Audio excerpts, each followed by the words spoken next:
alhamdulillahil qadimil awwali, maka alhamdulillah. Alhamdu di situ ada lafaz alif lam ha mim dal. Kita sering mengartikan ha mim dal itu pujian, benar. Tapi sebenarnya alhamdu itu adalah ungkapan terima kasih. Alhamdu, terima kasih untuk Allah yang Maha Qadim. Ya. Alhamdu. Karena baca alhamdu, saya ingat mari kita baca surah Al-Fatihah. Kita kirimkan untuk Nabi dan pengarang kitab ini dan silsilah guru-guru kita. Al-Fatihah.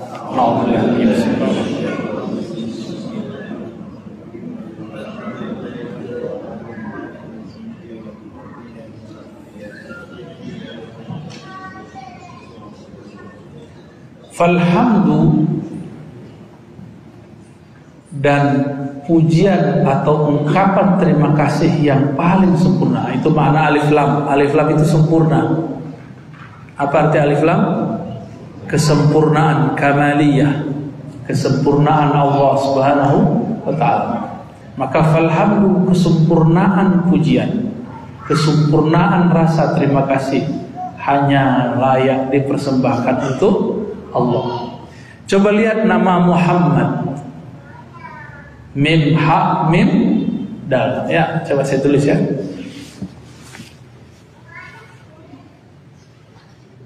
Alham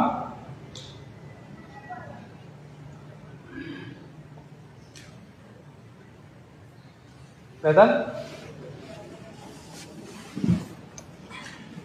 Alhamdu, pada alif lamnya dibuang, alif lamnya ha mim dal, pujian. Orang yang memuji Muhammad atau Hamid, orang yang dipuji terpuji Muhammad. Hamada yuhammidu tahmidan. Kita sering menyebut tahmid. Tahmid itu artinya bacaan alhamdulillah. Dalam bahasa Arab disebut dengan tasrif. Tasrif artinya perubahan bacaan kata. Hamada yuhammidu, berubah nggak? Tahmidan, berubah nggak? Berubah dari hamada menjadi yuhammidu, berubah jadi tahmid. Huwa Muhammad, zaka Muhammad. Nah, Muhammad itu artinya yang terpuji. Tapi saya mengartikan lain. Muhammad yang paling sempurna dalam memuji. Jika engkau hendak memuji Allah, mulailah dengan memandang Sang Muhammad sallallahu alaihi wasallam. Allah bisa dibayangkan? Gimana cara memuji Allah? Gak bisa kita memuji Allah karena Allah tidak dapat dibayangkan. Dia tidak bertempat, tidak beruang. Dialah yang menciptakan tempat dan ruang. Dia tidak berwaktu, dialah sang waktu. Maka Muhammad adalah pantulan daripada Allah yang terpuji. Inilah dasarnya kenapa sholawat itu sebenarnya far'un minat tahmid. Sholawat itu asal dari tahmid. Pak, asalnya itu dari tahmid, memuji Allah. Setiap orang memuji Nabi Muhammad, bersolawat kepadanya, di saat itu dia memuji Allah Subhanahu wa ta'ala. Gitu. Itu rahasia sholawat. Ya, Allahumma sholli ala Muhammad. Ya, itu inti alhamdulillah. Maka kalau boleh disebut alhamdulillah tahmid, itu intinya ada pada sholawat. Alhamdulillahirabbil alamin. Siapakah yang paling sempurna memuji Allah? Muhammad. Dan Allah mengatakan, tidak aku ciptakan jin dan manusia kecuali untuk menyembahku, memujiku. Siapa yang paling lengkap memuji Allah? Kalau diterjemahkan, coba ulangi. Wa ma khalaqtul jinna wal insa illa liya'budun. Tidak aku ciptakan jin manusia kecuali untuk menyembahku, memujiku. Siapa yang paling banyak menyembahnya? Yang paling bagus memujinya? Muhammad. Coba diganti. Tidaklah menciptakan jin manusia kecuali untuk Muhammad. Itu. Masih banyak aja nggak ngerti ya. Kalau IQ rendah jangan kritik orang lah ya. Kalau IQ kurang, kalau nggak ngerti, tanya lagi maksudnya apa, maksudnya apa. Kita jelasin ntar. Jangan mengkritik sebelum paham. Ada orang mengkritik saya tentang bab Nur Muhammad. Dia nggak ngerti. Dibilang kita yang sok-sokan. Bukan saya ngomong kok. Ini kan ulama yang ngomong, kita cuma mengulangi doang. Kalau Ar-Razi mana berani buat yang baru. Buat yang baru namanya bid'ah. Ya enggak? Ente bid'ah. Dikira kita buat-buat ya. Ada lagi yang lucu. Jangan bahas-bahas Nur Muhammad, itu bahasan ulama. Itu nekat nggak ngomong gitu? Jangan bahas-bahas Nur Muhammad, tidak di Quran dan hadis, itu cuma bahasan ulama. Yang ngomong ulama kan ya? Ulama ngomong Nur Muhammad, ente bukan ulama, ngapain ente larang-larang aneh? Hah? Ukur-ukur dong kalau mau bilang itu ulama. Ya justru karena ulama paling ngerti Quran dan Sunnah disebut dia ulama. Karena ulama kita bahas Nur Muhammad, kita bahas Nur Muhammad. Kecuali baru kayak ente ya. Ini saya ngomong kepada orang-orang yang berbicara sebelum mengerti, yang mengomentari sebelum memahami. Nah, kalau nggak bisa baca kitab, tanya kepada orang yang bisa baca kitab. Kalau bacaan kitabnya kurang, carilah kitab yang banyak. Ya, jangan kemudian komentar sebelum memahami. Ini berbahaya nih zaman orang ngomong dulu baru mikir. Sama dengan yang lagi menyalahkan satu seni Indonesia, ya, baru minta maaf, kan lucu. Kenapa nggak ngomong dulu, pikir dulu sebelumnya mempermasalahkan lagu Indonesia Raya? Mikir dulu baru ngomong. Ya. Nah, kita berlindung kepada Allah daripada berbicara sebelum berpikir. Itu rahasianya kenapa baca Fatihah sebelum ngaji, supaya kita merenung dulu sebelum berbicara. Hati-hati di situ. Ini rahasianya. Kata kawan bid'ah, ya, langsung saja. Innalhamdulillah langsung hantam ya. Akhirnya kesombongan yang muncul. Kita menghindari itu. Jangan sampai terbersit dalam hati ini merasa lebih alim, merasa lebih pintar, lebih fasih. Ya. Ada setannya Pak, setan fasih. Jadi kalau saya ngomong ini, alhamdulillah, nahmadu wa nasta'inu, gitu. Itu perasaannya itu akan muncul kagum. Keren juga ya. Gitu. Merasa takjub. Nah, ini yang dihantam dengan bacaan Al-Fatihah. Ini tips kalau mau mimpin ceramah, mimpin zikir, supaya tidak takjub ke dalam diri sendiri. Karena setan takjub ini bisa masuk lewat ilmu dan amal. Ini gawat ya. Alhamdulillah dan alhamdulillah. Alhamdulillahirabbil, maka segala puji, kesempurnaan pujian milik Allah. Dan yang paling sempurna memuji adalah Rasulullah Muhammad. Maka akar namanya satu akar kata dengan ha mim dal. Ya. Lillahi milik Allah Al-Qadimil Awwali, yang maha qadim, yang maha awal. Nah, ini ada istilah qadim. Boleh dideketin gak nih? Nah, sini aja nih. Oke, ya. Al-Qadim.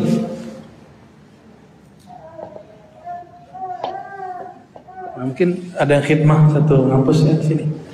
Al-Qadim. Apa arti qadim?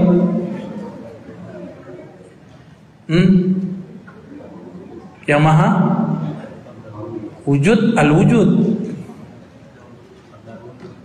Terdahulu apa nih? Nenek moyang itu juga terdahulu. Ya. Apa bedanya?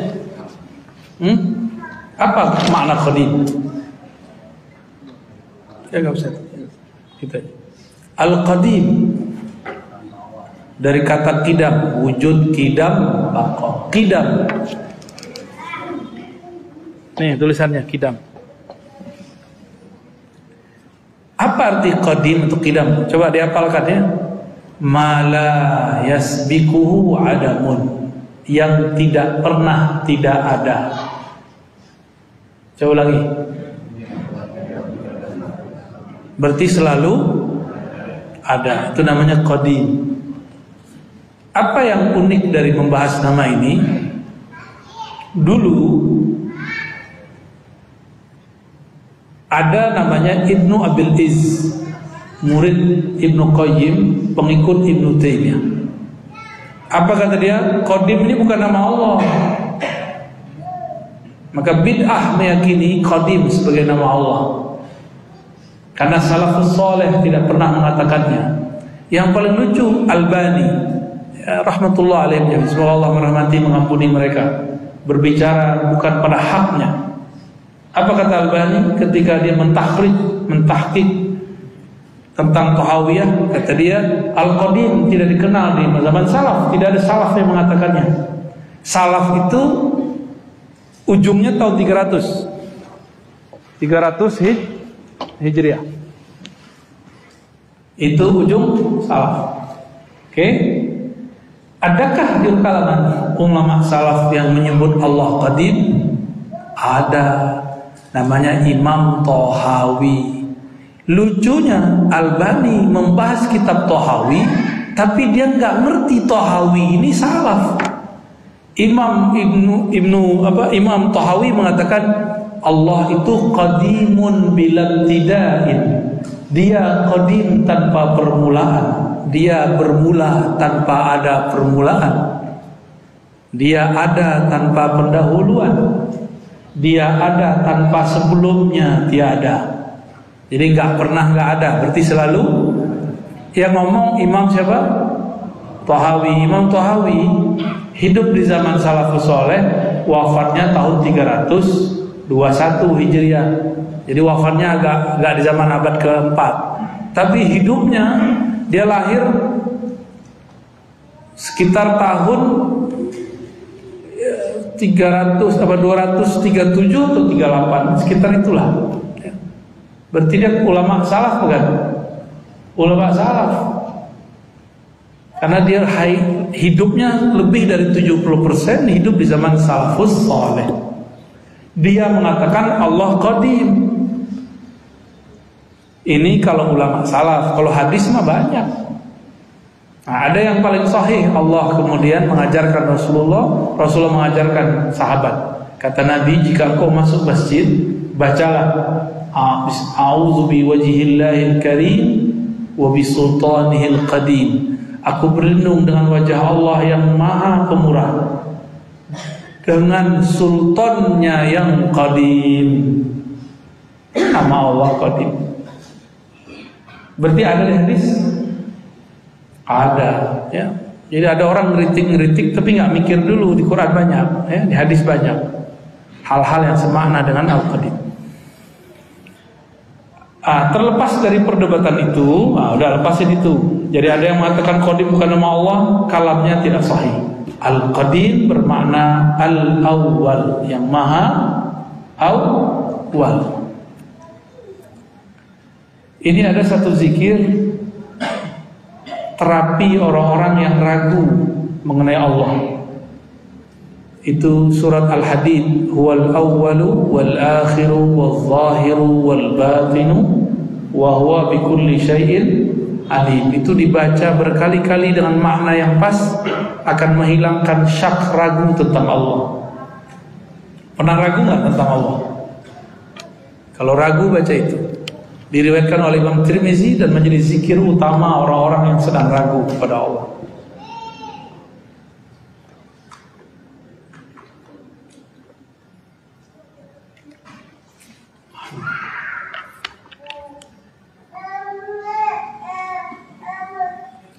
Di dalam zikir-zikir yang diajarkan ulama-ulama Ahlus Sunnah dulu, seperti Syekh Kiai Syamsuri Badawi, murid daripada Syekh Hashim Asy'ari, itu ada doa yang sekarang disebut orang istighosah, ya Qadim, ya Qadim, gitu ya, ada ya.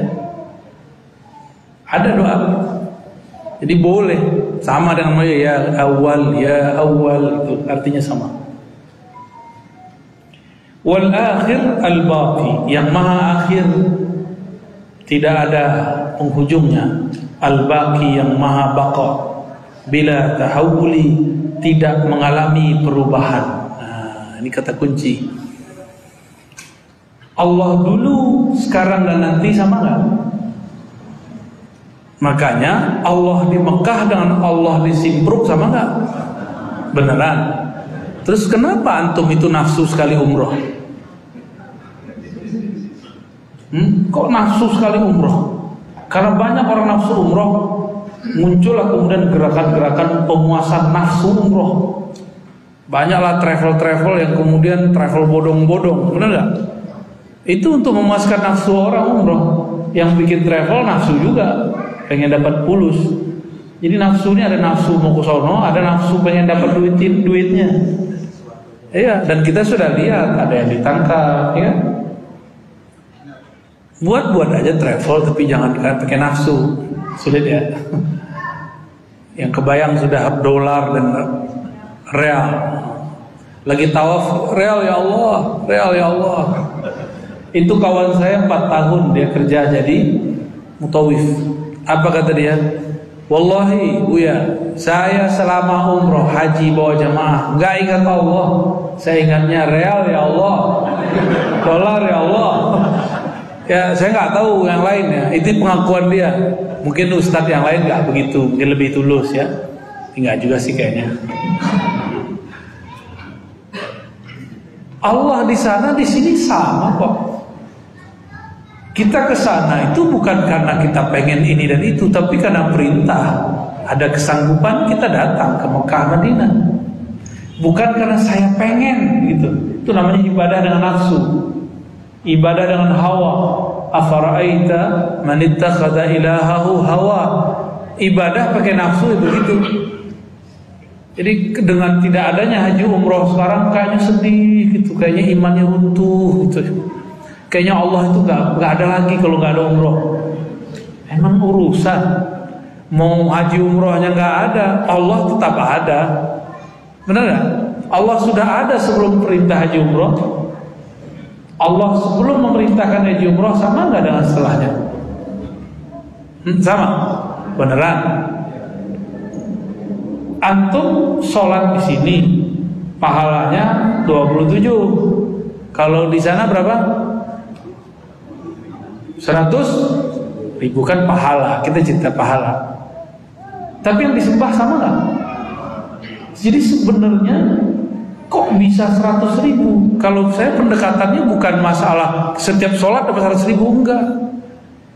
Jika engkau sholat di sana terasa dekat kepada Allah, dihitunglah 100.000. Itu sebenarnya yang dilupakan orang.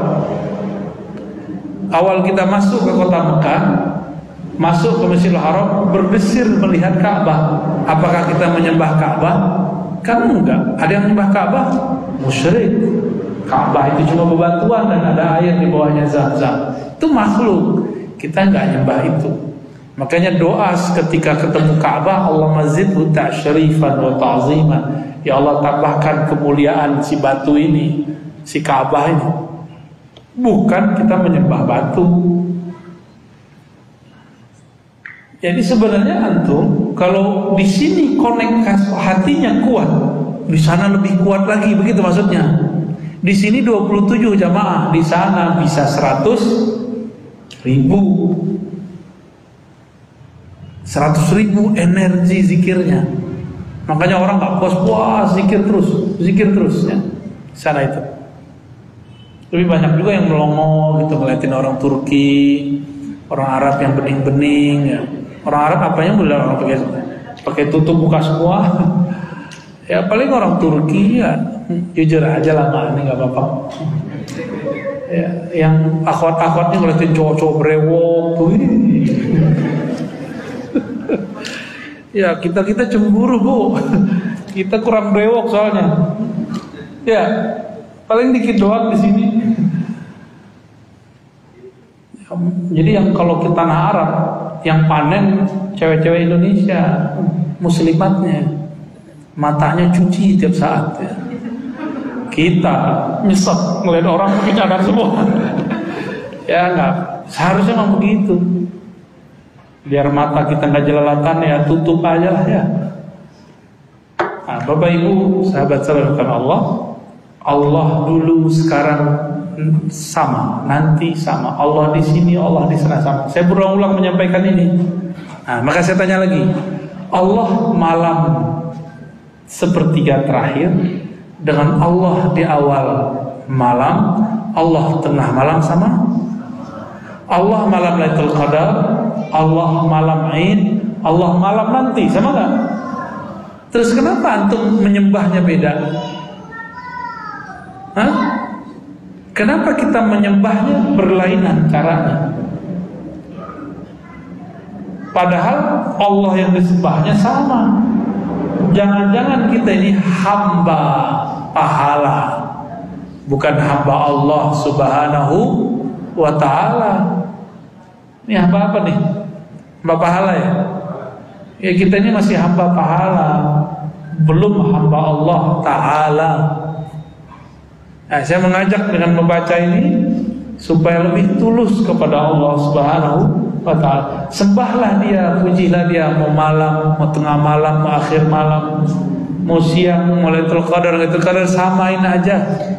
Orang yang dapat Lailatul Qadar itu bukan orang yang seumur-umur dia cuma bangun Lailatul Qadar, enggak.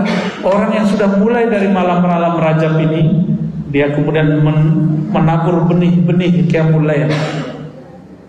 Nanti pas Sya'ban dia jaga, dia suburkan. Nanti pas Ramadan dia tinggal memetik rasanya. Ya, enggak ujuk-ujuk tar dapat di sana ya. Enak amat. Saya mulai ngantuk nih Pak. Salawat dulu.